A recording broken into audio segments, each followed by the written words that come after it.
Hello students, welcome to మనలా excellence YouTube channel. ఈరోజు మనం మాట్లాడుకోబోతున్నటువంటి టాపిక్ ఏంటంటే భారతదేశ న్యాయ వ్యవస్థ గురించి. మరి భారతదేశ న్యాయ వ్యవస్థ గురించి నిన్న జరిగినటువంటి అతి ముఖ్యమైనటువంటి సంఘటన ఏంటంటే సుప్రీంకోర్టు న్యాయ వ్యవస్థ యొక్క చరిత్రలో మూడవసారిగా ఆల్ ఉమెన్ బెంచ్ అనే దాన్ని ఏర్పాటు చేసుకోవడం జరిగింది. మరి మనం ఒకసారి దీనికి సంబంధించి ఫస్ట్ ఒకసారి మన సిలబస్ చూసినట్టయితే కనుక ఇది మనకి ఎక్కడ ఉంటుంది students? UPSC mains GS paper 2లో కాన్స్టిట్యూషన్ అన్న రిలేటెడ్కి సంబంధించింది. అలానే మనకి టీఎస్పీఎస్సీ గ్రూప్ 1 మెయిన్స్లో పేపర్ 3లో సెక్షన్ 2 ఇండియన్ కాన్స్టిట్యూషన్ అన్న దానికి సంబంధించింది. అలానే మనకి ఏపీపీఎస్సీ గ్రూప్ 1 మెయిన్స్లో పేపర్ 3లో కాన్స్టిట్యూషన్ అన్న దానికి సంబంధించింది. అంటే ఈ విధంగా మీరు సిలబస్కి సంబంధించి మ్యాప్ చేసుకోవచ్చు. ఓకే, ఇది మనకి సిలబస్ పాయింట్ ఆఫ్ వ్యూలో. దెన్ మనకి ఈ వీడియోలో మనం ఏమేమి మాట్లాడుకోబోతున్నాం? మనం మాట్లాడుకోబోయేది ఏంటంటే ఫస్ట్ ఇది వార్తల్లో ఎందుకు ఉంది, అలానే అసలు బెంచ్ అంటే ఏంది, అలానే బెంచ్కి బార్కి ఉన్నటువంటి తేడా ఏంది, రిలేషన్ ఏంది, దాని తర్వాత ఉమెన్ రిప్రజెంటేషన్ బెంచ్ ఏ విధంగా ఉంది, దాంతోపాటు ఇక international day of women judges ఏ రోజు ఫాలో అవుతున్నాం, మరి మన భారతదేశ న్యాయ వ్యవస్థలో ఉమెన్ తక్కువగా ఉండడానికి రీజన్స్ ఏంటి, ఓకే, ఎందుకు ఆ ఛాలెంజెస్ ఏమున్నాయి, దాని తర్వాత ఉమెన్ ఉండడం వల్ల అంటే న్యాయ వ్యవస్థలో భిన్నత్వం డైవర్సిటీ ఉండడం వల్ల ఎలాంటి ప్రయోజనాలు ఉంటాయి అనేది మనం డిస్కస్ చేస్తాం. ఓకే, ఫస్ట్ ఇవన్నీ డిస్కస్ చేసే కన్నా ముందు మీరు ఈ ఫోటో చూసినట్టయితే కనుక స్టూడెంట్స్ ఇక్కడ మనకి మేల్ జడ్జెస్ ఎక్కువగా ఉన్నారు ఫీమేల్ జడ్జెస్తో కంపేర్ చేసినప్పుడు. అంటే ఈ యొక్క ఇన్ఈక్వాలిటీ, జెండర్ ఇన్ఈక్వాలిటీ ఏ విధంగా ఉందో మీరు అర్థం చేసుకోవచ్చు.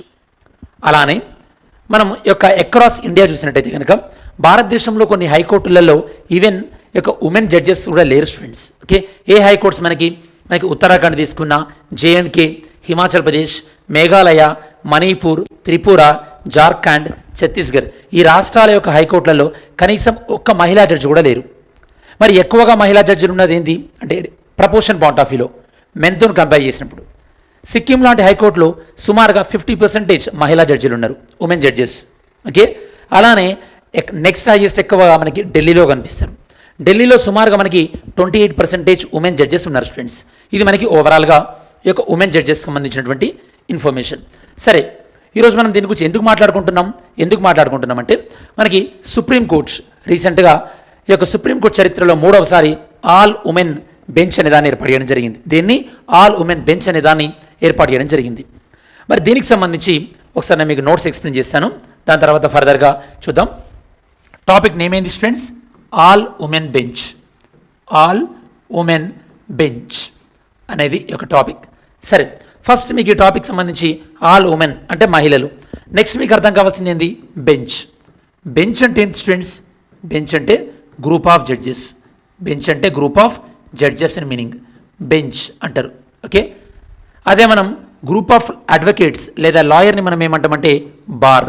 ఓకే, బార్ అంటే మనకి గ్రూప్ ఆఫ్ అడ్వకేట్స్ దీన్ని మనం బార్ అంటాం. ఓకే, న్యాయమూర్తులు, న్యాయవాదులు ఈ రిలేషన్ని మనం బార్ అండ్ బెంచ్ అంటాం. మరి బెంచ్ అంటే గ్రూప్ ఆఫ్ జడ్జెస్ అంటున్నాం కదా. గ్రూప్ ఆఫ్ జడ్జెస్ అంటే బేసికల్లీ మనకి సింగిల్ జడ్జ్, ఒకే జడ్జ్ ఉంటే కనుక సింగిల్ జడ్జ్ అంటాం దాన్ని. ఒకే జడ్జి ఇస్తే జడ్జిమెంట్ దాన్ని మనం సింగిల్ జడ్జ్ అంటాం. ఒక జడ్జి కన్నా ఎక్కువగా ఎంతమంది జడ్జిలు ఉన్నా కూడా అంటే 2 జడ్జెస్ ఉన్నా లేదా 3 జడ్జెస్ ఉన్నా ఇక నుంచి ఇలా 1 కన్నా అంటే ఒక జడ్జి కన్నా ఎక్కువ ఎంతమంది జడ్జిలున్నా దాన్ని మనం ఏమంటామంటే డివిజన్ బెంచ్ అంటాం.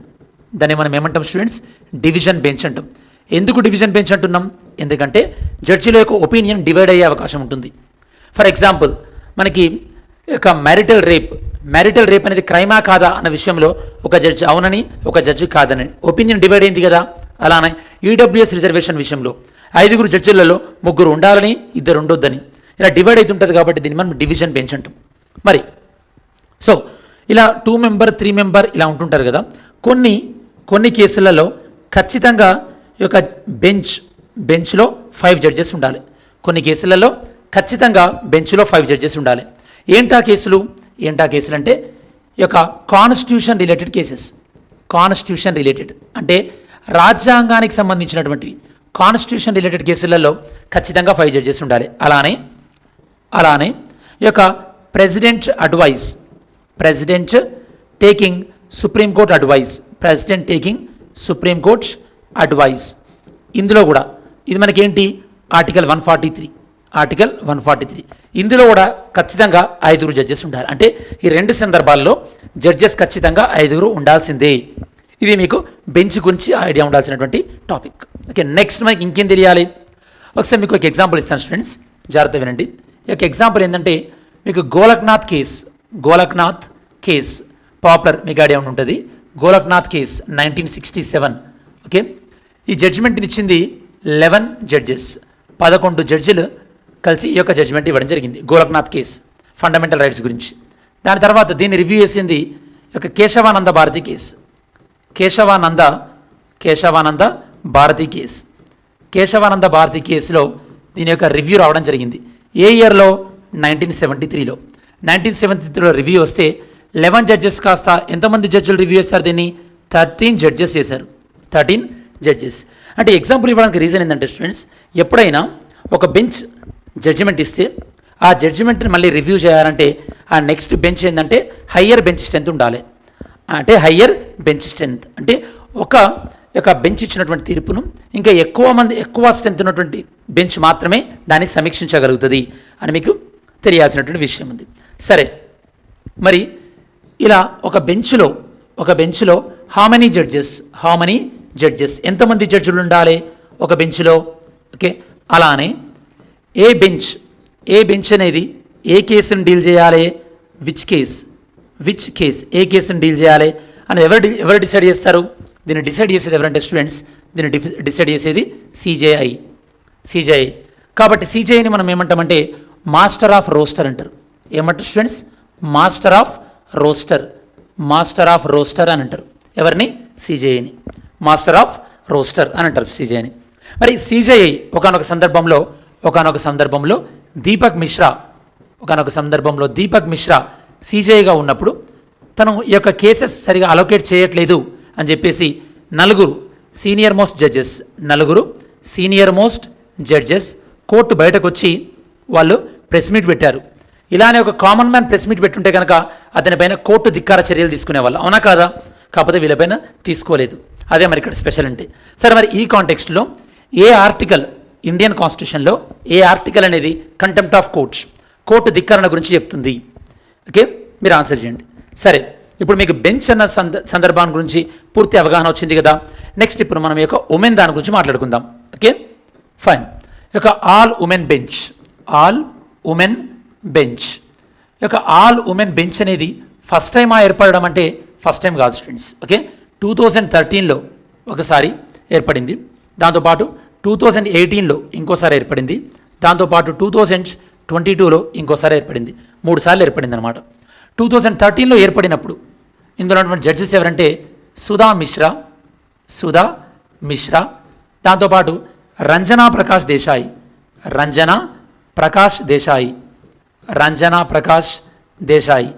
Okay, these are the 2 people. Next 2018లో ఇక ఇందిరా బెనర్జీ,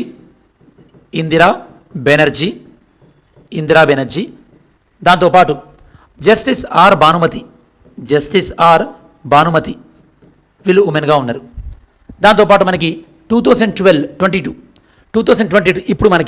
ఇప్పుడు మనం చూస్తే కనుక బేలా త్రివేది, దాంతోపాటు హిమా కోహ్లీ వీళ్ళు ఉన్నారన్నమాట. ఇన్ఫ్యాక్ట్ మీకు గుర్తుంటే కనుక హిమా కోహ్లీ గారు ఇంతకుముందు తెలంగాణ హైకోర్టు యొక్క ప్రధాన న్యాయమూర్తిగా కూడా పనిచేయడం జరిగింది స్టూడెంట్స్. ఓకే, మరి ఈ సందర్భంలో మీకు క్వశ్చన్ ఏంటంటే మన భారతదేశంలో ఫస్ట్ ఉమెన్ సుప్రీంకోర్టు జడ్జి ఎవరు? ఫస్ట్ ఉమెన్ సుప్రీంకోర్టు జడ్జి ఎవరు మన భారతదేశంలో? తను 1989లో సుప్రీంకోర్టు జడ్జిగా అపాయింట్ అయ్యారు. ఫస్ట్ ఉమెన్ సుప్రీంకోర్టు జడ్జి ఎవరు? అలానే మనకి 2027లో ఫస్ట్ ఉమెన్ సిజేఐ కూడా రాబోతున్నారు, చీఫ్ జస్టిస్ ఆఫ్ ఇండియా. అంటే ఇప్పటివరకు ఒక్క ఉమెన్ కూడా చీఫ్ జస్టిస్ ఆఫ్ ఇండియాగా కూడా పనిచేసే అవకాశం రాలేదు సీనియారిటీ బేస్ తీసుకొని. అలా రాబోతుంది ఎవరు మనకి?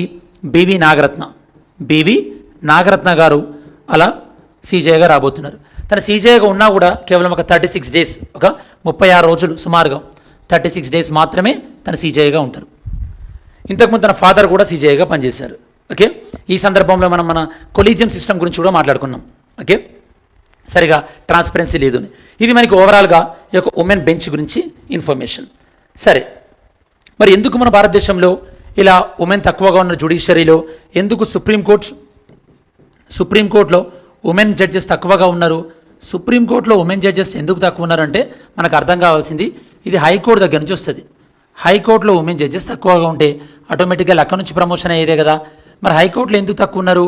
ఇక డిస్ట్రిక్ట్ జడ్జెస్ విషయంలో ఉమెన్ రిప్రజెంటేషన్ చాలా తక్కువగా ఉంది. ఎందుకంటే డిస్ట్రిక్ట్ జడ్జ్ జనరల్గా ఈ యొక్క ఎల్ఎల్బి అయిపోయిన తర్వాత సుమారుగా 7 years ఆఫ్ ప్రాక్టీస్ అయిన తర్వాత మాత్రమే డిస్ట్రిక్ట్ జడ్జ్ అవ్వగలుగుతారు. అంటే డిస్ట్రిక్ట్ జడ్జ్ సుమారుగా మనకి 34 to 45 years మధ్యలో డిస్ట్రిక్ట్ జడ్జ్ అనేది అవుతుంటారు. మరి ఈ సందర్భం వరకు కూడా అంటే ఈ ఏజ్ వరకు కూడా చాలా తక్కువ మంది ఉమెన్ వాళ్ళ యొక్క స్టడీస్ని కంటిన్యూ చేసే అవకాశం ఉంటుంది. ఓకే, ఎందుకంటే ఫ్యామిలీ రెస్పాన్సిబిలిటీ వల్ల కానీ లేకపోతే ప్యాట్రియాటికల్ సొసైటీలో ఎక్కువగా మేల్ డామినేటెడ్ ఉన్నటువంటి ఈ సొసైటీలో అలా కొంతమంది ఉమెన్కి లాంగ్ వర్కింగ్ అవర్స్ ఉండడం వల్ల ఇలాంటి చాలా విషయాల వల్ల ఉమెన్కి ఇక్కడనే బ్యారియర్ ఉంది. దీనివల్ల ఫర్దర్గా కూడా ఉమెన్కి బ్యారియర్ వస్తూ ఉందన్నమాట. దీనివల్లనే మనకి ఉమెన్ రిప్రజెంటేషన్ చాలా తక్కువగా ఉంది. కాబట్టి ఉమెన్ రిప్రజెంటేషన్ ఉంటే కనుక మనకి ఈ యొక్క కోర్టులు జడ్జిమెంట్లలో డైవర్సిటీ పెరుగుతుంది. అలానే కోర్టు పైన కామన్ మ్యాన్ కూడా నమ్మకం వస్తుంది అనమాట. ఎలాగో వాళ్ళు కూడా ఉమెన్ రిజర్వేషన్ లేదా ఉమెన్ రిప్రజెంటేషన్ని ఫాలో అవుతున్నారు కదా అని. మరి ఈ సందర్భంలో ఒకసారి మనం నోట్స్ చెక్ చేద్దాం స్టూడెంట్స్. నోట్స్ ఎందుకు మనం డిస్కస్ చేస్తున్నాం? ఇది ఆల్ ఉమెన్ బెంచ్ అనేది ఫామ్ అయింది. ఓకే, ఇక్కడ ఇంకొక విషయం మీరు గుర్తుపెట్టుకోండి. అదేంటంటే మనం జడ్జెస్ గురించి మాట్లాడుతున్నాం కాబట్టి జడ్జెస్ అపాయింట్మెంట్ కూడా మీకు ఐడియా ఉండాలి. స్టూడెంట్స్. జడ్జెస్ అపాయింట్మెంట్ మనకి సుప్రీంకోర్టు జడ్జిల గురించి చెప్పేది ఏంటంటే ఆర్టికల్ 124. అదే మనకి హైకోర్టు జడ్జిల గురించి చెప్పేది ఆర్టికల్ 217. అలానే అడ్హాక్ యాక్టింగ్ జడ్జిల గురించి చెప్పేది మనకి ఆర్టికల్ 224. ఈ ఆర్టికల్స్ కూడా మీకు ఐడియా ఉండాలి. ఓకే, కొలీజియం దాని మీద గురించి కూడా ఎస్టర్డే మనం వీడియో చేయడం జరిగింది. సరే, మన కాంటెక్స్ట్ ఏంటని మీకు చెప్పాను, ఉమెన్ జడ్జెస్ ఎవరెవరు ఉన్నారని. అలానే బెంచ్ అంటే ఏంది, బార్ అంటే ఏంది, దీనికి డిఫరెన్స్ మనం డిస్కస్ చేసాం. దాని తర్వాత ఈ యొక్క కాన్స్టిట్యూషనల్ బెంచ్ ఏ సందర్భాల్లో ఉండాలో కూడా మనం డిస్కస్ చేయడం జరిగింది. దాంతోపాటు జడ్జెస్ అపాయింట్మెంట్ గురించి చెప్పేవి ఆర్టికల్ 124, దాంతోపాటు హైకోర్టు అయితే కనుక ఆర్టికల్ 217, అలానే ఈ యొక్క అడ్హాక్ జడ్జెస్ టెంపరీ జడ్జెస్ అయితే కనుక ఆర్టికల్ 217 అది మనం డిస్కస్ చేయడం జరిగింది. ఈ యొక్క ఉమెన్ రిప్రజెంటేషన్ ఎందుకు తక్కువ ఉంటుందో కూడా మనం డిస్కస్ చేసాం. నెంబర్స్ వైజ్ చూస్తే కనుక January 1st, 2021 నుంచి March 30, 2022 మధ్యలో సుమారుగా 39 ఉమెన్ని హైకోర్టు జడ్జెస్గా అపాయింట్ చేయమని కొలీజియం చెప్తే సుమారు ఓన్లీ 27 మాత్రమే నేమ్స్ క్లియర్ అయినాయి. మిగతా 12 కూడా గవర్నమెంట్ దగ్గరనే పెండింగ్లో ఉన్నాయి. ఆ పెండింగ్ పాయింట్ ఆఫ్ వ్యూలో నిన్న మనం ఎన్జేఏసీ గురించి కూడా డిస్కస్ చేసాం. నిన్న కాదు, మొన్న డే బిఫోర్ ఎస్టర్డే మనం ఎన్జేఏసీ గురించి డిస్కస్ చేసాం. ఓకే, ఇక ఉమెన్ రిప్రజెంటేషన్ చూసుకుంటే కనుక ఎక్కువగా ఉమెన్ రిప్రజెంటేషన్ ఉంది ఎక్కడ అంటే లోవర్ జ్యుడిషియరీలోనే, అంటే జూనియర్ సివిల్ జడ్జిలుగా అలా అనమాట. అక్కడ మనకి ఉమెన్ రిప్రజెంటేషన్ సుమారుగా 38% ఉంది, 30%. అదే హయ్యర్ జ్యుడిషియరీలోకి వస్తే మొత్తం 680 జడ్జీలలో హైకోర్టు జడ్జీలలో ఉమెన్ కేవలం 83, అంటే జస్ట్ మోర్ దాన్ 10%. అదే మనకు సుప్రీంకోర్టులో మొత్తం 34 జడ్జెస్లో 11 జడ్జెస్ ఇప్పటి వరకు, అంటే ఇప్పుడున్న వాళ్ళు కాదు, ఇప్పటి వరకు సుప్రీంకోర్టు జడ్జిలుగా అయింది కేవలం 11. ఇప్పుడున్న వాళ్ళు ఒక 2-3 ఉన్నట్టున్నారు ఉమెన్ సుప్రీంకోర్టు జడ్జిలుగా. ఓకే, బ్యాక్గ్రౌండ్స్ ఈ విధంగా ఎందుకు డిస్క్రిమినేషన్ వచ్చింది అని మనం ఆల్రెడీ డిస్కస్ చేయడం జరిగింది. బేబీ నాగరత్న గారు 2027లో కూడా కాబోతున్నారు. ఈ పాయింట్ ఆఫ్ వ్యూలో మనకు చాలా ఇంపార్టెంట్ ఏంటంటే జ్యుడిషియరీలో ఉమెన్ రిప్రజెంటేషన్ పెరగాలి అని చెప్పేసి యుఎన్ఓ ఐక్యరాజ్య సమితి వాళ్ళు 2021లో ఖతార్లో జరిగినటువంటి మీటింగ్లో వాళ్ళు చెప్పడం జరిగింది. దాన్ని మెయిన్గా ప్రతిపాదించింది ఇండియా అన్నమాట. దానివల్ల ఏంటంటే ఎవ్రీ ఇయర్ March 10th రోజు మనం ఇంటర్నేషనల్ డే ఆఫ్ ఉమెన్ జడ్జెస్ని ఫాలో అవుతున్నాం, March 10th. మరి ఈ సందర్భంలో మీకు question students, international women day ఎప్పుడు అనేది మీరు ఆన్సర్ చేయండి.